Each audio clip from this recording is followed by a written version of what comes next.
مخبز خشان في زقاق سيدي فاتح واحد من آخر المخابز التقليدية في الرباط. عملية طهي الخبز على نار الخشب تتواصل طيلة ساعات الصباح. نفس الأسلوب في العمل اليدوي لا يزال صامدا هنا منذ 100 عام، بحسب رواية المعلم مبارك المراكشي الأصل الذي استقر به المقام هنا منذ 4 سنوات. كيجوا اللي كيسخنوه الدراري مع الصباح تقريبا مع ديك 5:30 الصباح، كيسخنوه باش كيوجدوه الخبز السوق هو الاول. كنتبعوه الوصالي ديال الحومه، كان الخبز يعني ديال الديور اكثر من هادشي ديال سميتو السوق. ودابا شي شويه دابا السوق غلب على هادشي ديال الحومه.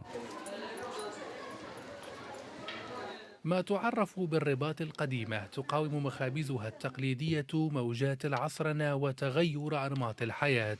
الأفران التقليدية بحسب المعلمين فيها فقدت كثيرا من زبنائها من سكان الحي ومن بريقها الأول. دابا تطورت الوقت، خرج هذا الفران ديال الديور، الناس خدامين، كاين اللي مساكن ما تيجيش بكري، ما هذا تيصاوب في محلو تيطيب في محلو.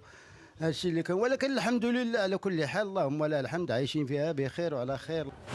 لا يزال الخبازون التقليديون هنا في الحي العتيق في العاصمة الرباط شهود على سنوات مرت قضوا فيها أياما من أعمارهم يقدمون الخبز طازجا إلى طالبيه. الأفران التقليدية في الرباط تركز اليوم أنشطتها على الخبز الموجه للأسواق في محاولة لتعويض الزبائن الذين غيروا مكان شراء خبزهم.